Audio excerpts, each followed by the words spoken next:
This is Nuri Martinez-Keel, and this is my video response to violence on television.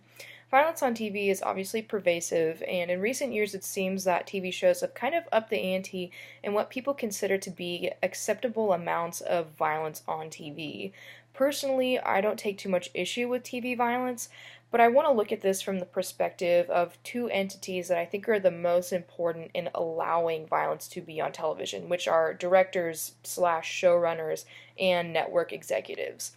I thought it would be interesting to look at the perspective of the director, especially because I found it intriguing when I was reading the article that quoted the director of a recent Walking Dead episode that many people found to be gratuitously gory and violent. The director said he wanted to show the close up, gory images of murders on screen because he did it to highlight the horrifying acts that a specific villain was capable of committing. I think that it's important to fully flesh out characters, even villains, if it includes showing the depth of their depravity and just to enhance that character. However, I think the director could have taken a note from one of the Walking Dead actors who later on said that simply using a silhouette of that violent act would have been just as effective. However, I usually respect the decisions that directors and showrunners make with these kinds of scenes.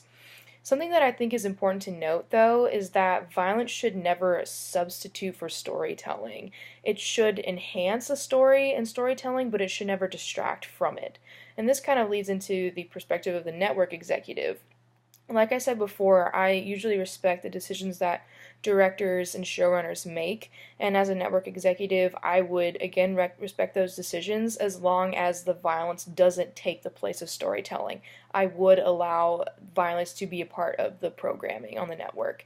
However, if a show just uses senseless violence without a plot or storytelling to validate it, then I would talk to the showrunners and the directors on ways to improve the show, improve the storytelling, and if nothing can be done, then I would consider taking it off the air. But I think that's more of a reflection of the weakness of the show as a whole rather than simply using violence on screen. Of course, for the shows that do use violence effectively, there are certain precautions that these networks do have to use, such as showing them later at night when younger kids are already in bed, usually starting them around 8 or 9 p.m. And then also, if a show is meant for more mature audiences, then there can be a discretionary warning put up on the show before the actual episode begins.